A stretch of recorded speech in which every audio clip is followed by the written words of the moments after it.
And we're live.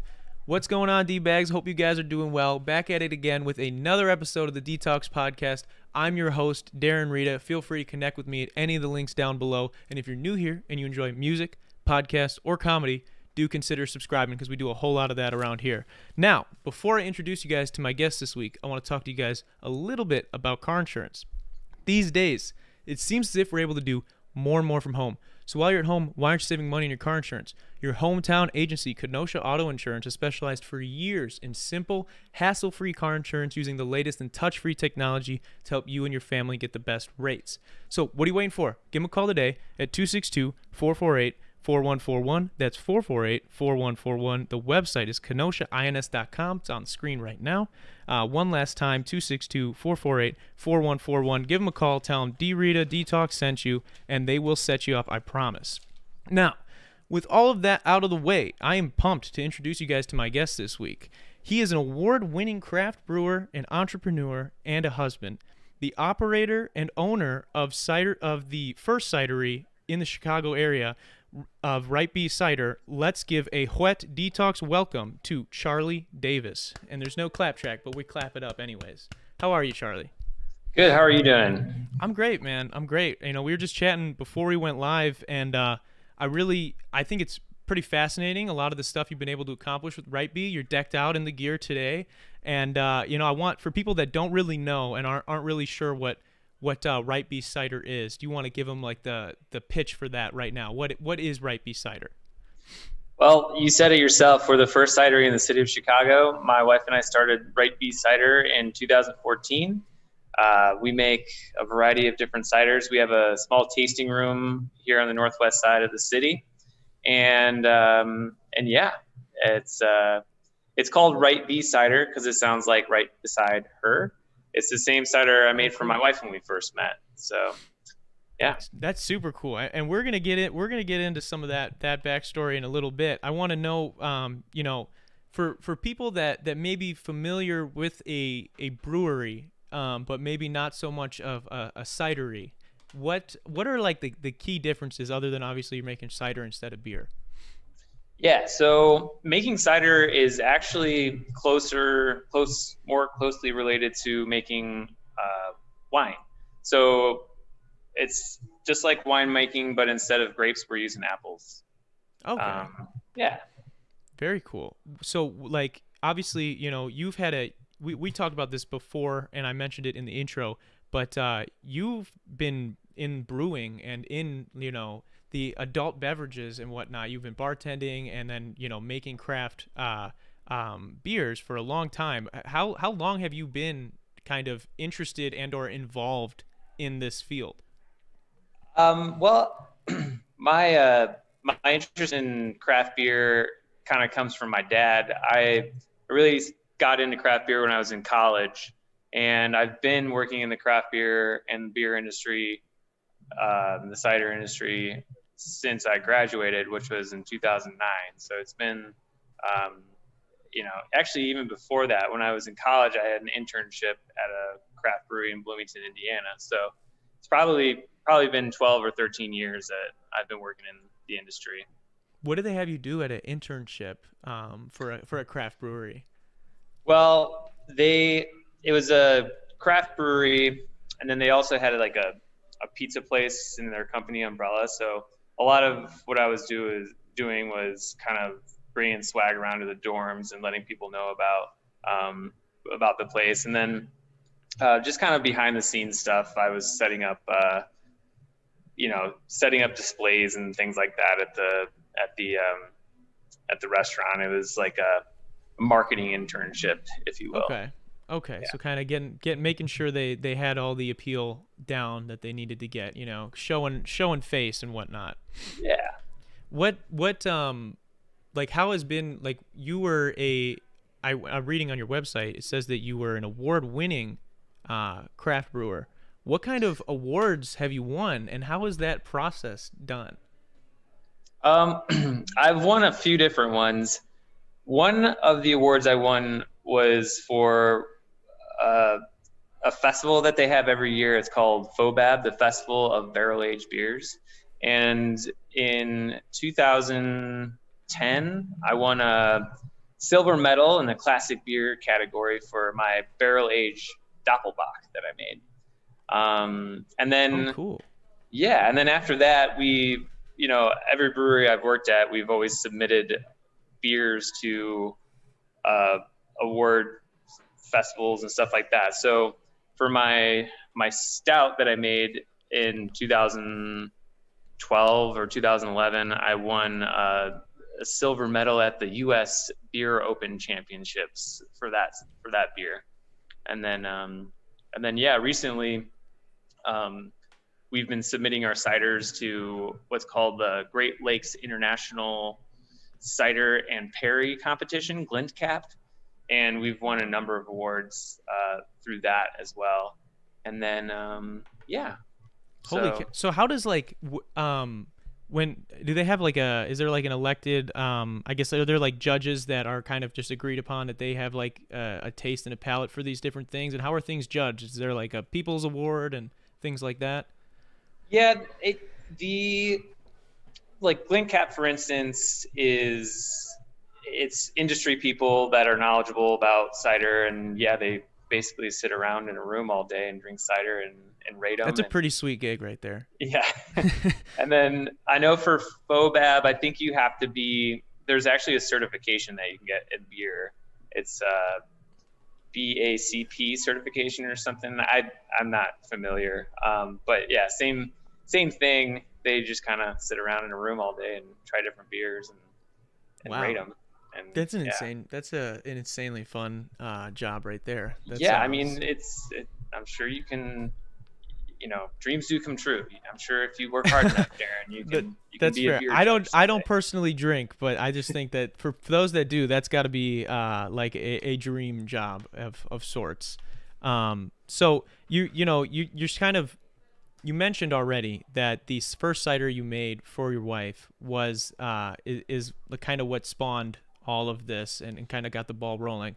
How did you two meet, and then how long after that did you decide, after you kind of given her this cider or whatnot, were you guys like, maybe we should make this into a business?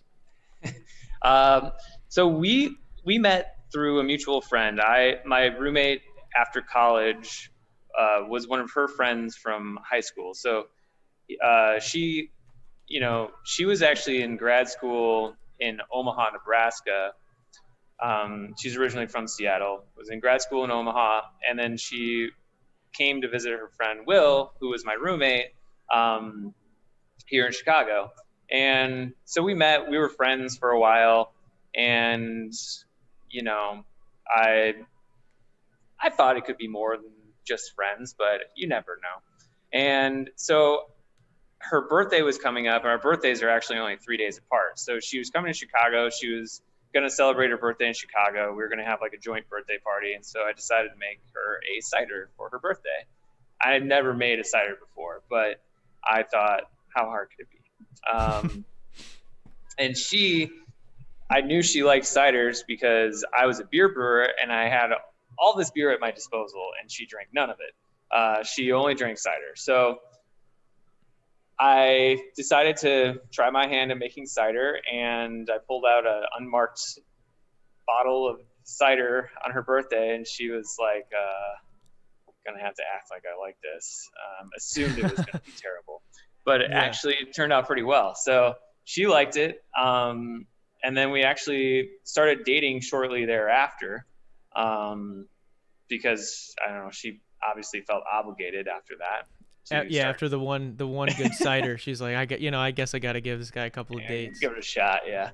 And we started dating shortly thereafter, and then we got engaged because we had been friends for probably a year or so before we started dating, and then we got engaged probably like 6 or 8 months after we started dating.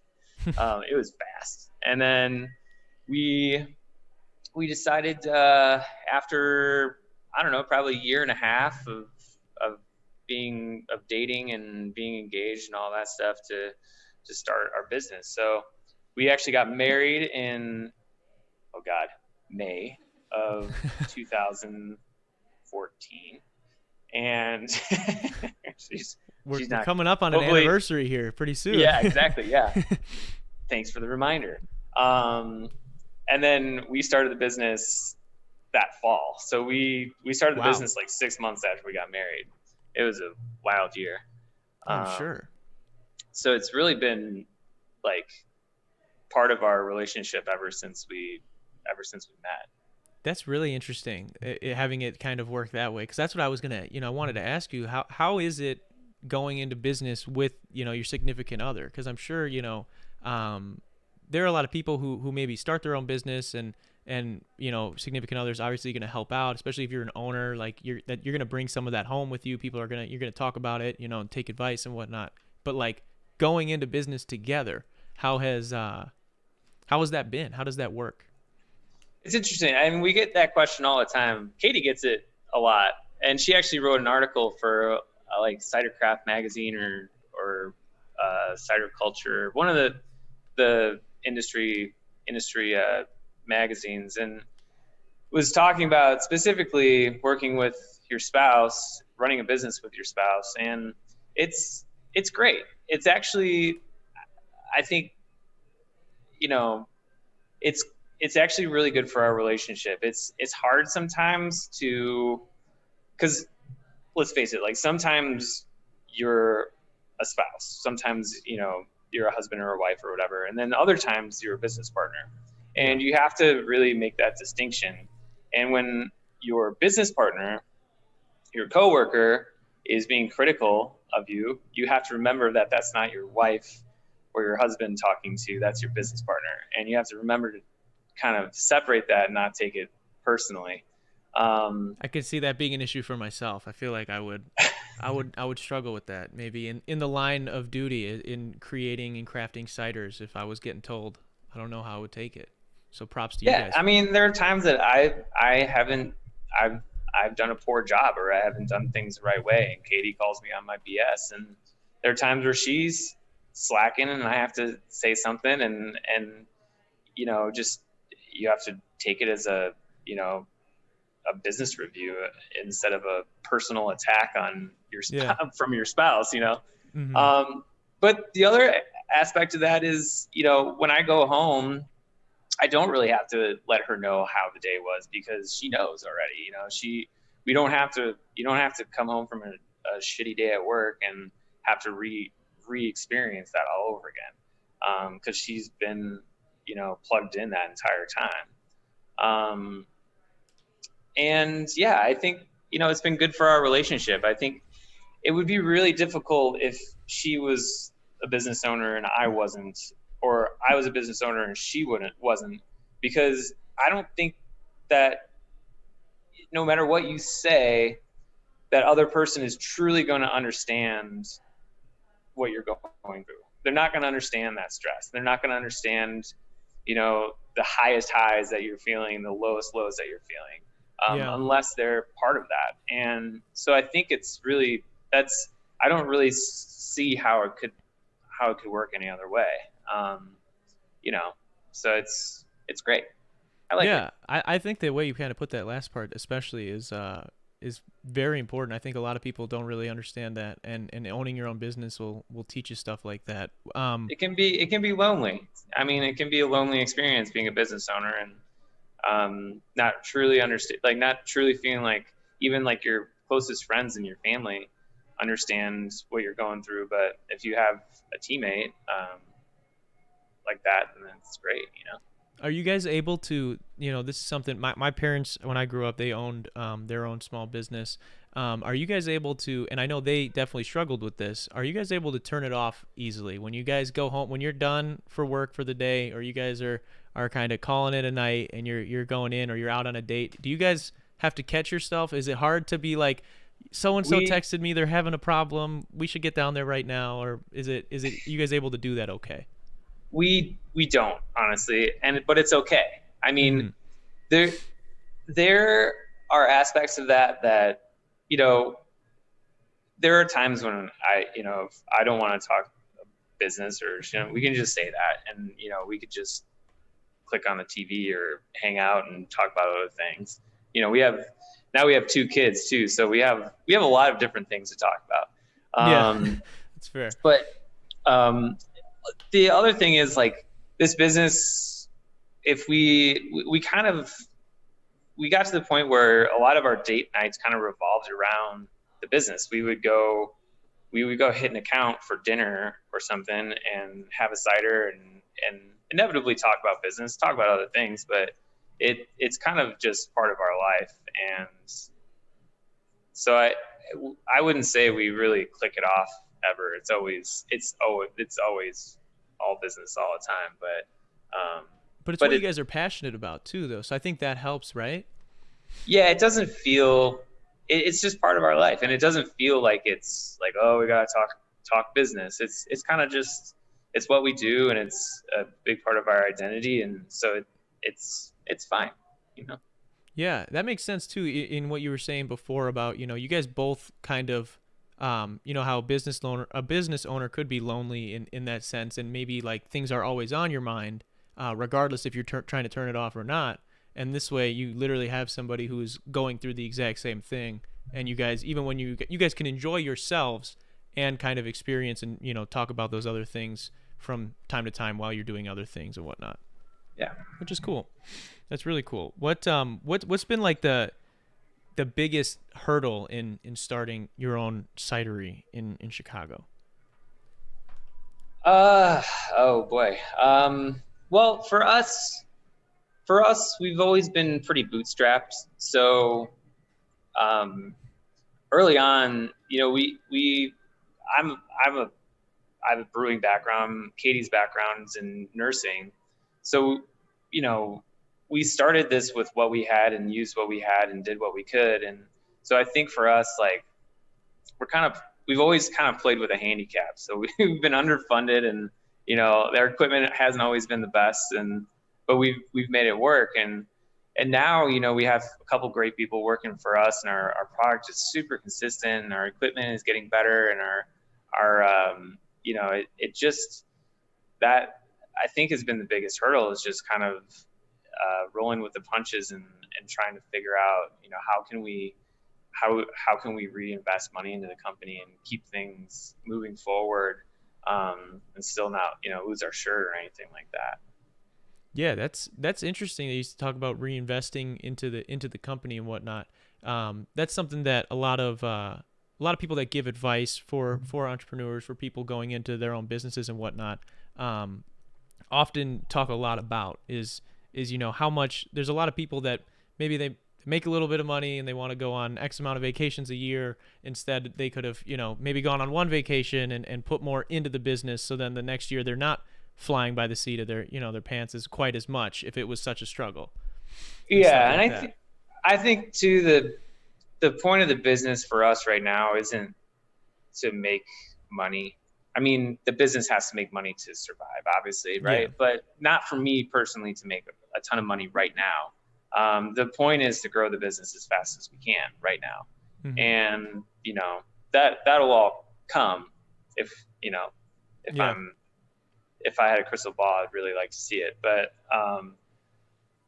yeah, the point is to put it all back in and try to use that to grow the company, not to grow, our personal bank accounts right now. So mm-hmm. What's the process of like trying to get into more and more places in and around Chicago? And are you guys like planning on maybe trying to move outward and branch out, into other states and whatnot? Yeah, we recently started talking about that. So in Chicago, we actually work with a network of distributors. We're statewide right now.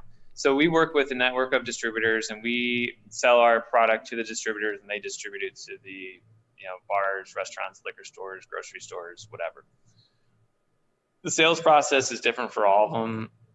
For your big chains like Jewel, Mariano's, and Whole Foods, there's like an annual meeting that you have to go to, and you present your products, and then they get authorized for and it all takes place like 6 or 8 months before the stuff even hits the shelf. So wow. You have to plan ahead. And then there's other places like your independent places and your bars and restaurants where you just got to go in there and try to get in front of the right person and excuse me, and have a meeting with them and sample out your product and cross your fingers that they buy it. Yeah. And it's a lot of legwork, and sometimes you get a runaround and people say they'll buy it and they won't buy it, and they'll say they'll do something and they do something else, or you got to go back in a few times to get them to finally pull the trigger. But it's definitely, it's legwork. I mean, it's all it is. I can imagine, that could definitely be something that would be sort of tough to kind of figure out and maneuver your way around. I'm sure you definitely get some runarounds, like you were saying. I just asked because I worked as a bartender. I did craft cocktails at this place called the Maxwell Mansion in Lake Geneva. And in Lake Geneva, we get a lot of people from the Chicago area coming up to spend weekends and spend a week or so in the summertime especially. And a lot of people are asking, like they want to enjoy Lake Geneva, but they also want their craft brewery, like they all want their special beers and whatnot. And we actually carried quite a few of like Chicago places that like beers and whatnot that were like craft beers from Chicago. I'm trying to remember if is Antihero, is that out of Chicago? Or that's a Revolution. Yeah. And so like we carried a couple of their products and stuff like that. And so that's why I was curious. I know there's a lot of people in this area who are probably listening to this podcast and whatnot that, go to Lake Geneva or go to Chicago and whatnot and would probably love to try out your guys' stuff. So yeah, Wisconsin's been, well, a lot of the out of state distribution we put on hold until we move into cans, and we just moved into cans. So we just kind of started talking to people out of state about potentially carrying our products. And so that could be a really a realistic thing here in the coming months. In Southwest Michigan is a lot like that too. You have people that go to, Holland, New Holland, or St. Joe, and those little towns in Southwest Michigan that are kind of, it's a touristy lot like towns like that. Like kind of like Lake Geneva. So we're exploring that. Super cool. But I don't know. Yeah, I don't know. That's fair. I know a couple of people, so if you guys are ever thinking about it, let me know, because I know a couple of people. If you know a distributor that you can put us in contact with, we'd be happy to have the conversation. Yeah, that'd be super cool. It would just be cool to see your guys' stuff continue to, like you said, you're trying to grow it as fast as you can right now. So I think that's really cool. What other, obviously, other than kind of putting boots on the ground and trying to get into as many places as you can, what other ways can you really go about growing a cidery, or growing like the product and getting it out more? Well,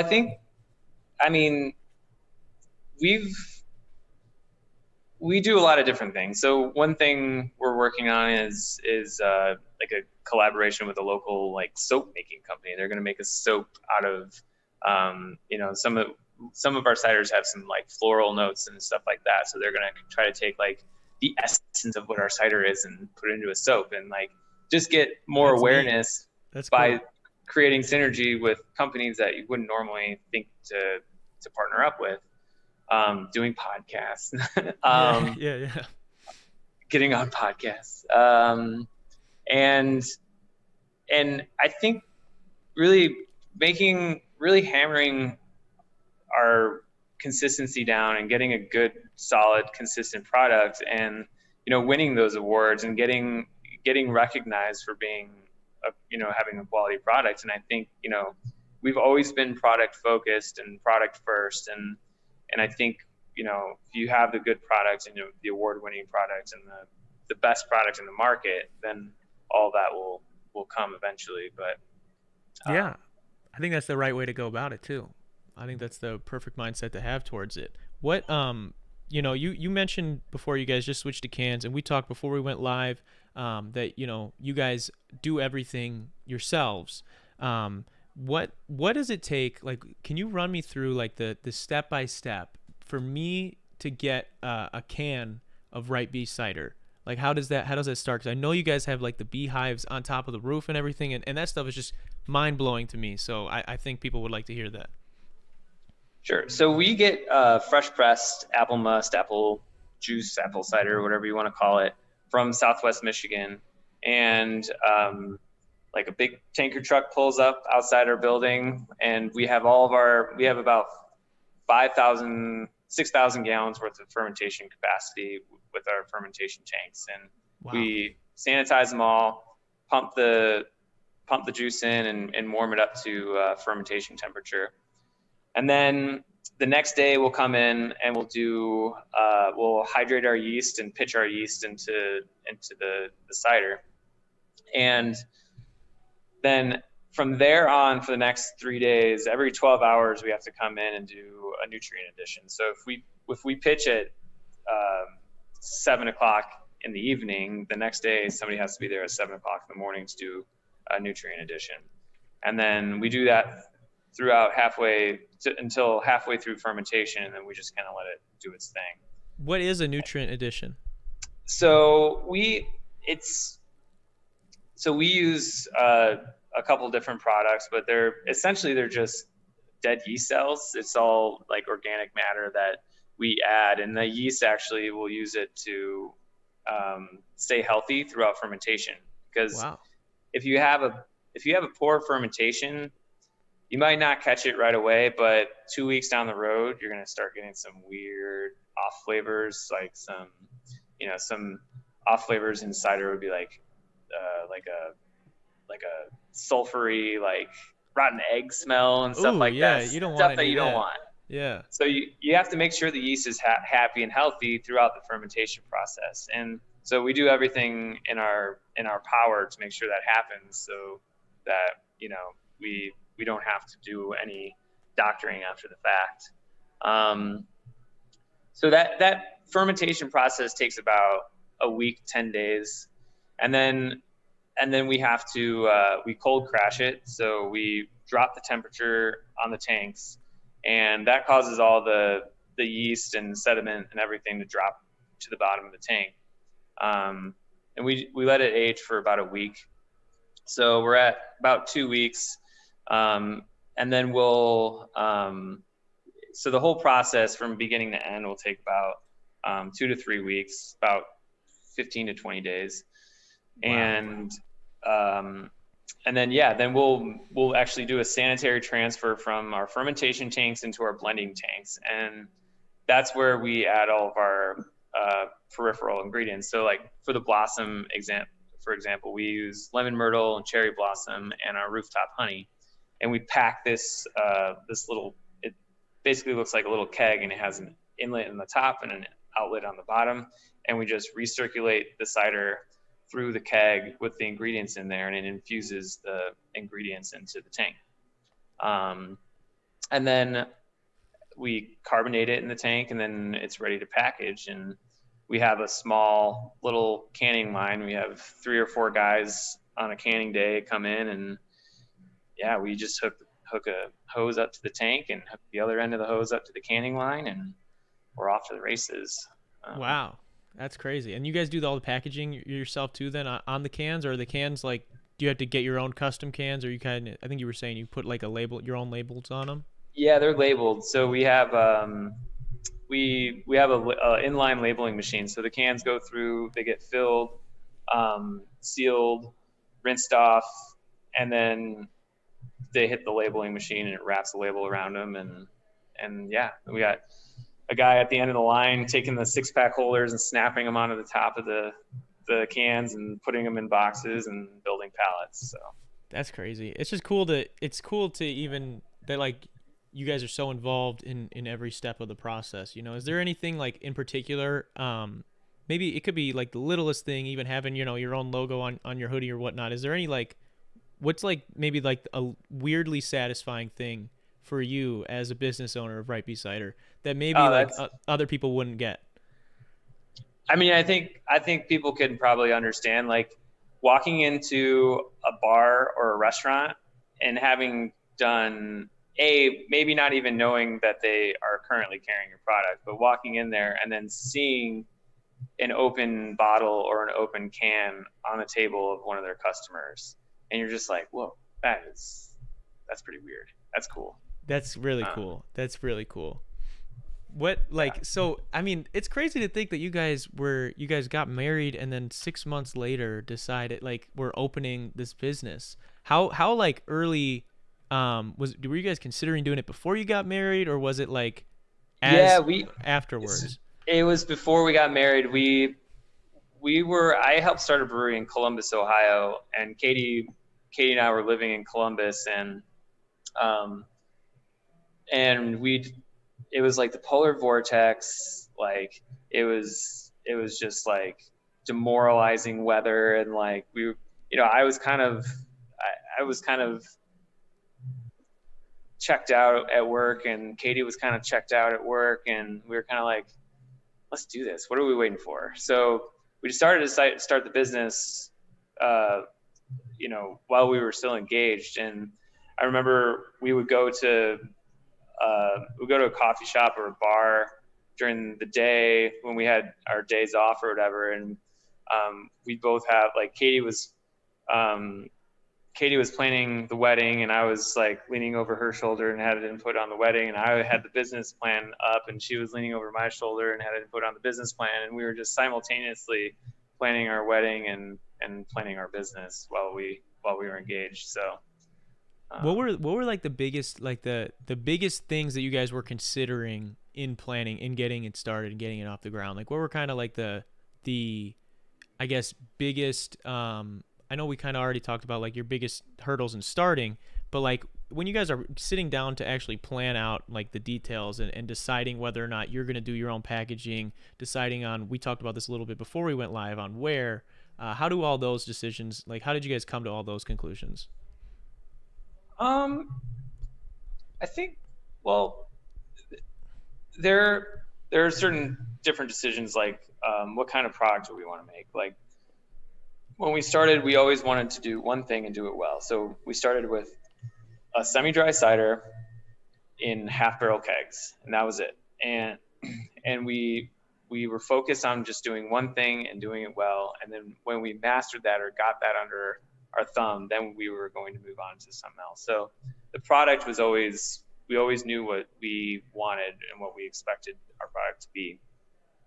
As far as our facility and where and what kind of equipment we were getting, I think that those decisions kind of form themselves after we realized, okay, if we scrape together all of our money, we have some friend and family and fools, and this is how much money we have. So what kind of facility can we execute responsibly with what we have? And we've always just used what we had and did what we could. So um, those questions, you can write every business plan in the world, you can have all the projections in the world, but at the end of the day, like, those questions kind of answer themselves. Yeah, that makes sense. As you kind of get things moving, that it would, those things will uncover on their own, and you kind of, it's like, oh, that makes sense. Like this is just what it had to be. As you solve one problem, then the next one comes up, and it's like, oh, well, that's the answer to that, and that makes a Mm-hmm. lot of sense. We mentioned before we went live about how it kind of came to be the location of where you guys are at. Do you want to tell that story? Yeah. We were, so originally we were in like the old, like, we started this in a broom closet, but it was kind of like that. It was a back room of a warehouse, just north of the city. And we kind of proved our business model, and we were like, we need our own facility. We need better facilities so that we can bottle and do all these things that we want to do.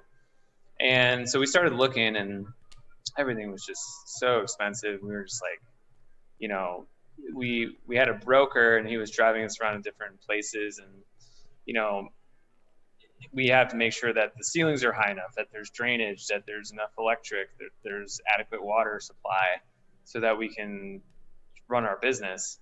And it just seemed, we looked forever, and it just seemed like it's never going to happen. And we came to this building, it's the old Schwinn bike manufacturing building on the northwest side, and it was like scary. It was not in good shape. Yeah. The building was falling apart, and still is. But but I couldn't really see it. Like I couldn't even use my imagination. But then came back with the broker and met the landlord, and they were saying like they could help us get the building into shape and get everything kind of get the building at least to the point where we can move our equipment in and get things going. And once we started kind of looking around, and you say, okay, like this could be a tap room someday, and that'll work for what we need. It has the right right amount of the resources that we need. And yeah, we kind of just pulled the trigger. It was terrifying, but we did, and luckily it worked out. The landlord's been great and got everything, like once they cleaned the building out and laid the floors and the drains and everything, it was kind of like, okay, like this could work. This is our spot. Yeah. Yeah, this is the spot. Let's do it. That's super cool. I think that's important too for like anybody who, if you have like any goals, whether it's like business or not, I feel like being able to kind of like see what something could be as opposed to maybe what it is in the moment. Like, being able to, even though you maybe couldn't right away, after you start, had the conversations, gave it a chance, and then you can start seeing, okay, maybe we could make this happen. Like, I think those are, I don't know why, stories like that are always like inspiring to myself, because it's like everybody starts from somewhere, and to be able to kind of envision it and see those things come to fruition, because now you guys do have the tap room and you have the production on the other, on the other side of there. So I think that's really cool. Yeah, I mean, it's terrifying. I mean, if you're not going out of your comfort zone, right? It's like, this is totally a cliche thing that I'm going to say, but if you're not going outside of your comfort zone, like you're not going to get to that next level. You're not going to get to where you want to be. Yeah, you'll just stay where you are. Yeah, I mean, and I've done some freaky things, like writing checks for ungodly amounts of money that I never thought I'd write, and it, it's worked out so far. So yeah, that's, I can, in starting your own business, there's definitely a lot of risk involved. That, like, I feel like everybody thinks that they understand until like they actually kind of go through that themselves, and then they're like, oh, I have to do what? And I think those things kind of get a little crazy, and I'm sure you can attest to that. Yeah. Just way outside my comfort zone so many times. What's been like the biggest leap of faith, maybe aside from the choosing the location, that you've had to take as a business owner? That's a great question. Well, I mean, starting the tap room was a leap of faith, especially this location is a little off the beaten path, so it is a bit more of a destination. So that was a leap of faith. It's worked out. It's definitely brought a lot of people in here and helped us, from a, profitability and revenue standpoint. I said just some of this equipment, like buying a bottling line, buying a canning line, like all these little, like seemingly little decisions that you make, like, it's hard. I think buying a canning line during the pandemic is probably one of the crazier things that we've done. But yeah, I can imagine. Yeah, I can imagine that got a little crazy. Yeah, it's like our business is like really not allowed to operate at full capacity. We're not doing as well as we thought we'd do. Let's double down. Let's just buy a really expensive piece of equipment, and that's going to make everything better. That's nuts. Yeah, but that goes back to being able to like see what it can be as opposed to what it maybe is in this moment, and I think that's, you have to have some sort of foresight to and sort of almost in like this confidence, almost it's not arrogant, but almost an arrogant confidence, like belief in like what I'm doing. I believe in this. I think it can happen. I know it can if we really put everything into it. I think that it's the sentiment of a lot of people in this industry right now. Like, if we can just get through this, we can just get to the other side of this pandemic, like it's going to be fine. Yeah. But it's hard sometimes to it's been a discouraging year, specifically.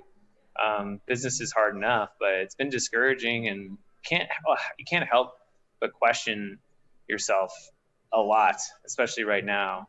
But I do have that faith that once we get through this, it's going to be bonkers. So. Yeah, that's super cool. I saw you guys were featured in the Chicago Tribune. How long ago was that feature? You're gonna have to be more specific. I saw it on your website. It looked like it was decently recent, but yeah. So we got a nice write up when we opened the tap room in 2019. Katie and I were when we first opened the business, we're on the cover of the Red Eye, which was a daily newspaper that they used to, give out at the train stations and stuff. Super cool. Yeah, that was Katie lost her mind. Like I mean, it was cool, but like Katie was going to work. She was carpooling with a coworker. She was going to work at the hospital, and she was like, they were at a stoplight, and somebody was walking across the street and had the Red Eye, and on the cover of the Red Eye was a picture of me and Katie, and she was just like, "Oh my God, pull over!" And she like ran out at the nearest Red Eye like outlet thing, and she just grabbed like a stack of them. She was like, "Oh my God." That's crazy. Yeah, that's a super cool feeling. That's gotta be awesome. There's something cool about like seeing your stuff in print. I mean, I know it's a dying industry or whatever, but like being in the newspapers, it's a pretty cool thing. Yeah, it's cool to get that recognition for all the hard work you guys are putting in, and again, having the foresight to kind of keep going through harder times. I also saw that you guys have a collaboration with Guinness. Is that still going on? That was something that we've done. We do every year. We'll get some Guinness and we'll float Guinness on our cider. There's a right there's a poster for it. Cool. But yeah, it was more just kind of a city of Chicago thing. We were friends with the reps over at Guinness, and we're like, let's do something. Let's do the Chicago Black Velveteen. So we got cool signs made, and we had a few bars and restaurants in Chicago that rocked the Chicago Black Velveteen. That's super cool. That's super cool. Yeah, and we had, when we first moved into this building in like 2016 or something, we did a collaboration with Jenny's Ice Cream, so that was pretty cool. They did a hard cider sorbet. Very neat. So we've been able to, to have some cool small wins, I guess, along the way. I'd take those as big wins. Those are cool. That's really cool, man. That's incredible.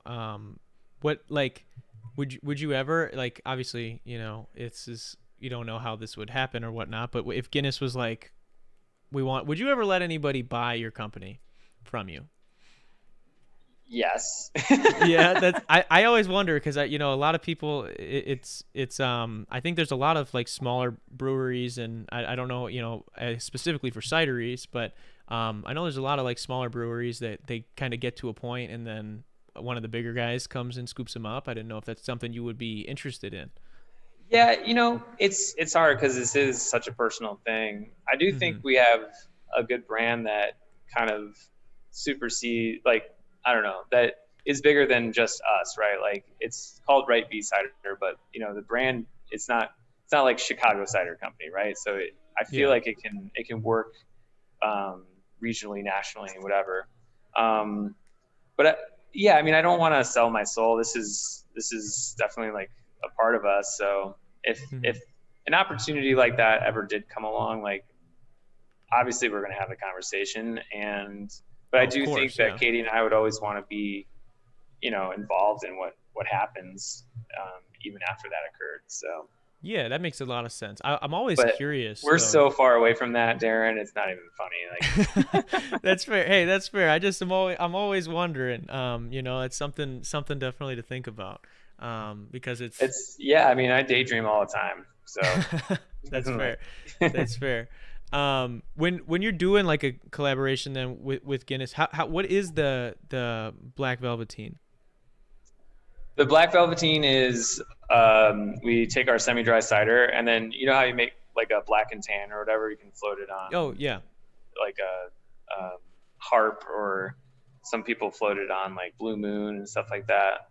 we just floated on our semi-dry cider. So we got in contact with the people over at Guinness and Constellation, and they had to get approval from, their corporate team or whatever. And we tried for a couple of years to get something in the works where we did some sort of, partnership or collaboration with them. And eventually it came through. So we were able to do that. That's super cool. That really super cool. And as someone like I was doing like a lot of craft cocktails for the past couple of years. Obviously, when the pandemic hit, sort of couldn't work in the bar anymore, so got a different job. But it just was that interested me when I saw it on your website, and then you explaining exactly what it is, because I hadn't quite heard of specifically that. We got to do a lot of fun stuff like that, and I was curious as to like what are you more of a beer guy now or cider? Are you more cider now that you do cider? I still think, my beverage of choice is beer, I would say. But I'll tell you what, like, I feel a lot better. I feel a lot better when the next day, if I have a few, when I drink cider. And there are some, like our rosé cider or blossom cider, I think I definitely prefer drinking that over most beers. I've been kind of burnt out on some of the beer scene. Some of the really, big IPAs and adjunct stouts and stuff like that. So that makes sense. Well, it's good that you have the alternative right at your disposal. It's right there. Yeah, I try not to. I've been a good boy for the last, few weeks especially, but been really focusing on taking better care of myself and trying not to drink too much, or at least not during the week or anything like that. So can't indulge in the goodness that you're making. That's gonna be tough. Sleep is just so it's just such a luxury these days, especially with kids and everything. I'm just like, if I have an opportunity to get like a good night's rest, like I need to have that. Got to jump on that one. That makes sense. Made a decision. That's probably the right decision. That's good. That's really good. What if you were gonna drink a cocktail, what kind of cocktail would you lean for, or do you not? I don't drink hard alcohol that much, but I tend to like the brown liquor more than anything. Okay. So like probably just an old fashioned. Yeah. Something like that. Very cool. Old fashioned Manhattans and whatnot. Yeah. I drink very fast. Like even if I'm drinking like a glass of water, or like, it doesn't matter if it's water, beer, cider, cocktail, like I drink really fast. So I have to stay away from cocktails because it just all goes down at the same speed. So yeah. So when I do drink a cocktail, I need to drink something where I know there's booze in it, because otherwise it'll just get away from me. That makes sense. So no flavored martinis for Charlie. No. That wouldn't go over well. That makes sense. We're getting closer to that hour mark, Charlie. I want to first off thank you for being here. And is there anything else that people should really, my listeners or anybody else that maybe hears this as this goes on to the void that is the internet, should know about you or Right Beast Cider? I don't know. We're nice people. We make a great product, and you should pick some up sometime. I mean, we were talking too before about like more the experience of starting a business. I think if anybody's crazy enough to do it, like just it doesn't happen overnight, and it takes a lot of work. Sacrifice. What's the biggest thing that you wish you knew when you were starting that you figured out now, or that you feel like you've got a grasp of now? Biggest thing I wish I knew.